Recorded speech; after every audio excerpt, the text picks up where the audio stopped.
ನಾಡಿನ ಸಮಸ್ತ ಮಹಿಳಾ ಪ್ರಯಾಣಿಕರೇ, ಇತ್ತೀಚೆಗೆ ಬಸ್ಸುಗಳಲ್ಲಿ ಉಚಿತ ಟಿಕೆಟ್ ಅನ್ನೋದನ್ನು ಕೊಂಡುಕೊಳ್ಳುವುದನ್ನೇ ನಿರ್ಲಕ್ಷಿಸಿ ಸಿಕ್ಕಿಬಿದ್ದು ಆ ಸಂದರ್ಭದಲ್ಲಿ ನಿರ್ವಾಹಕರಿಗೆ ಮೆಮೊ ಕೊಡುವ ಒಂದು ಪ್ರಕರಣಗಳು ಭಾಳ ಹೆಚ್ಚಾಗಿ ನಡೀತಾ ಇವೆ. ಉಚಿತವಾಗಿ ಟಿಕೆಟ್ ತಗೊಳ್ಳೋದು ಏನು ಕಷ್ಟ ಮಹಿಳೆಯರಿಗೆ? ಬಸ್ ಹತ್ತಿದ ತಕ್ಷಣ ನಿನ್ನೆ ಫೋನ್ನಲ್ಲಿ ಅಥವಾ ನಿದ್ದೆಯಲ್ಲಿ ನೀವು ತೊಡಗಿಕೊಂಡ್ರೆ ಆ ನಿರ್ವಾಹಕರ ಕುಟುಂಬವೇ ಸರ್ವನಾಶ ಆಗುವಂತಹ ದುಸ್ಥಿತಿ ಎದುರಾಗ್ತದೆ. ಹಂಗಾಗಿದೆ ಭಾಳ ಜನಕ್ಕೆ. ಸಾರಿಗೆ ಸಂಸ್ಥೆಯಲ್ಲಿ ಹೇಗೆ ಅಂತಂತಂದರೆ ಮಹಿಳೆಯರಿಗೆ ಉಚಿತ ಟಿಕೆಟ್ ಕೊಡೋದು ಮಾತ್ರ ಅಲ್ಲ, ಅವರಿಗೆ ದಂಡದಿಂದ ಸಹ ವಿನಾಯಿತಿ ಕೊಟ್ಟಿದ್ದಾರೆ. ಹಾಗಾಗಿ ಅವ್ರು ಟಿಕೆಟ್ ಕೊಳ್ಳೇಬೇಕು, ಇಲ್ಲದೆ ಹೋದರೆ ಏನು ತಲೆ ಹೋಗುತ್ತೆ ಅನ್ನೋ ಒಂದು ಭಯ ಇಲ್ಲ. ಅದೇ ಪುರುಷ ಪ್ರಯಾಣಿಕರು ಯಾರಾದರೂ ಟಿಕೆಟ್ ತಗೊಳ್ಳದೆ ಹೋದರೆ ಅವರಿಗೆ 10 ಪಟ್ಟು ದಂಡ, 500 ರೂಪಾಯಿವರೆಗೂ ದಂಡ ವಿಧಿಸ್ತಾರೆ. ಈ ದಂಡದ ಭಯ ಇಲ್ಲ ಮಹಿಳೆಯರಿಗೆ. ಬದಲಾಗಿ ಅಕ್ಕಪಕ್ಕದವರ ಹತ್ರ ಕೂತ್ಕೊಂಡು ಹರಟೆ ಹೊಡೆಯೋದು, ಮೊಬೈಲಲ್ಲಿ ನೋಡ್ತಾ ಇರೋದು, ನಿದ್ದೆ ಮಾಡೋದು, ಈ ರೀತಿ ಮಾಡಿಕೊಂಡು ನಿರ್ವಾಹಕ 10 ಸಾರಿ ಟಿಕೆಟ್ ಅಂತ ಕೇಳ್ಬೋದು. ಏನು ಎಚ್ಚರಿಸಿ ಎಳ್ದಾಡೋಕ್ಕಾಗತ್ತಾ? ಆಗ ಎಳ್ದಾಡೋದು ತಪ್ಪಾಗುತ್ತೆ. ದೂರದಿಂದ ಕೂಗು ಕೇಳ್ತಾನೆ, ಇವ್ರು ಕೇಳಿಸ್ಕೊಳ್ದೆ ಸುಮ್ಮನೆ ಆಗಿಬಿಟ್ರೆ ಮುಂದೆ ತನಿಖೆ ಆದರೆ ಖಂಡಿತ ಅವನಿಗೆ ಆಗುತ್ತೆ, ನಿಮಗಾಗಲ್ಲ.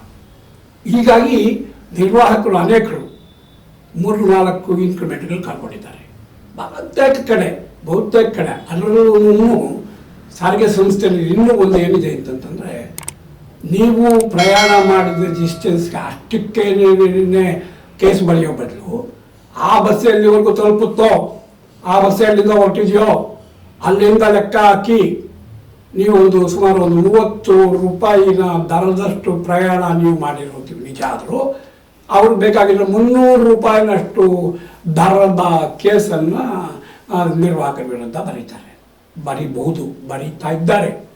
ಈ ಎಲ್ಲ ಹಿನ್ನೆಲೆಯಲ್ಲಿ ನಾನು ಸಮಸ್ತ ಸಾರಿಗೆ ನೌಕರರ, ನಿರ್ದಿಷ್ಟವಾಗಿ ನಿರ್ವಾಹಕರ ಪರವಾಗಿ, ವಿಶೇಷವಾಗಿ ಮಹಿಳಾ ನೌಕರರಲ್ಲಿ ವಿನಂತಿಸ್ಕೊಳ್ಳೋದೇನೆಂದರೆ, ಮೊದಲ ಕನಿಷ್ಠ ಒಂದು ಕರ್ತವ್ಯ ಇದು. ಬಸ್ ಹತ್ತಿದ ತಕ್ಷಣ ನೀವು ನಿಮ್ಮ ಆಧಾರ್ ಕಾರ್ಡ್ ನಿರ್ವಾಹಕರು ತೋರಿಸಿ ಟಿಕೆಟ್ ತೊಗೊಂಡು ಆಮೇಲೆ ನಿದ್ದೆ ಆದರೂ ಮಾಡಿ, ಮೊಬೈಲ್ನಲ್ಲಾದರೂ ಮಾಡಿ, ಹರಟೆ ಏನಾದರೂ ಹೊಡೀರಿ, ಯಾವ್ದಾದ್ರು ಮಾಡಿ. ಆದರೆ ಅದನ್ನು ಮಾಡದೆ ಬೇಜವಾಬ್ದಾರಿ ಮಾಡೋ ಸಂದರ್ಭದಲ್ಲಿ ನಿಜ ಹೇಳಬೇಕು ಅಂತಂತಂದರೆ, ಈಗಾಗಲೇ ನಿನ್ನೆ ಸರ್ಕಾರಕ್ಕೆ, ಸಾರಿಗೆ ನಿಗಮದ ಆಡಳಿತ ವರ್ಗಕ್ಕೆ, ಪರ್ಟಿಕ್ಯುಲರ್ ಆಗಿ ಸಾರಿಗೆ ನೌಕರರಿಗೆ ಈ ಶಕ್ತಿ ಯೋಜನೆಯ ಕಾರಣದಿಂದ ಭಾಳಷ್ಟು ತೊಂದರೆ ಆಗ್ತಿದೆ. ಯಾಕೆಂತಂದರೆ ಸರ್ಕಾರ ಒಂದು ಮಟ್ಟದಲ್ಲಿ ಈ ಒಂದು ಯೋಜನೆಯನ್ನು ಹೇಗಾದರೂ ಬದಲಾಯಿಸಬೇಕು ಅನ್ನೋ ಒಂದು ಸಲಹೆಗಳು, ಆಲೋಚನೆಗಳು ಸಹ ಬಂದಿದ್ದುಂಟು.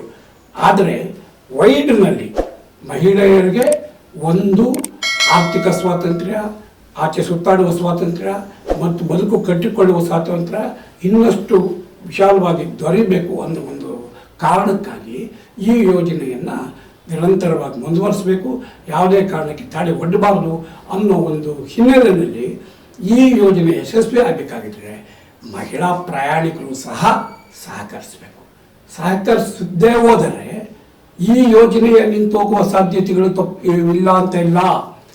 ಯೋಜನೆಗಳು ನಿಂತೋದರೆ ಇದುವರೆಗೂ ಇರುವಂತಹ ಈ ಪ್ರಯಾಣ ಸ್ವಾತಂತ್ರ್ಯ, ಪ್ರಯಾಣದ ಅವಕಾಶಗಳು ತಪ್ಪಿ ಮತ್ತೆ ಮಹಿಳೆಯರು ಹೊಸಲು ದಾಟಬಾರದು ಅಂತ ಪುರುಷ ಆಧಿಪತ್ಯ ನಿಮ್ಮನ್ನು ಮನೆಯೊಳಗೆ ಕೂಡಾಕೋದು ತಪ್ಪಾಗೋದಿಲ್ಲ. ಇವತ್ತು ಓಡಾಡುವ ಸ್ವಾತಂತ್ರ್ಯ ಇರೋದ್ರಿಂದ ಬೇರೆ ಬೇರೆ ಕೆಲಸ, ಉದ್ಯೋಗ ಏನಾದ್ರು ಮಾಡ್ತಿದ್ದೀರಿ, ಅದರಿಂದ ನಿಮ್ಮ ಆದಾಯ ಇತ್ಯಾದಿ ಹೆಚ್ಚುತ್ತಾ ಇದೆ. ಈಗ ಅಂಕಿ ಸಂಖ್ಯೆ ಪ್ರಕಾರ ಈ ಶಕ್ತಿ ಯೋಜನೆ ಬರೋಕ್ಕೂ ಮೊದಲು ರಾಜ್ಯದಲ್ಲಿ 13-14% ಅಷ್ಟೇ ಉದ್ಯೋಗಸ್ಥ ಅಥವಾ ವ್ಯವಹಾರಸ್ಥ ಮಹಿಳೆಯರಿದ್ದು, ಈಗ ಅದು 28% ಅಷ್ಟಾಗಿದೆ. ಹೆಚ್ಚು ಕಮ್ಮಿ ಖಾಸಗಿ ಮಿಕ್ಕಿದ್ದೆಲ್ಲ ಸೇರಿಸಿದರೆ 46% ಒಂದು ರೀತಿಯಲ್ಲಿ ಆದಾಯ ಗಳಿಸೋಕ್ಕೆ ಮಹಿಳೆಯರು ಮುಂದಾಗಿದ್ದಾರೆ. ಎಲ್ಲ ಹಿನ್ನೆಲೆಯಲ್ಲಿ ನಾನು ಹೇಳೋದೇನು ಅಂತಂದರೆ, ಯಾವುದೇ ಕಾರಣಕ್ಕೂ ನಿಮ್ಮ ಈ ಪ್ರಯಾಣ ಸೌಲಭ್ಯ, ಉಚಿತ ಪ್ರಯಾಣ ಸೌಲಭ್ಯ ಮುಂದುವರಿಬೇಕಾದ್ರೆ, ಪ್ಲಸ್ ಅದಕ್ಕೆ ನಿರ್ವಾಹಕರ ಜೊತೆ ನೀವು ಸಹಕರಿಸೋದು ಭಾಳ ಮುಖ್ಯವಾದ ಕೆಲಸ. ಹಾಗೆ ಸಹಕರಿಸದೇ ಹೋದರೆ ನಿರ್ವಾಹಕರು ನಿಮ್ಮ ಜೊತೆಯಲ್ಲಿ ಅಸಮಾಧಾನದಿಂದ ವರ್ತಿಸೋ ಅಂಥ ಸಂದರ್ಭಗಳು ಉಂಟಾಗ್ತವೆ.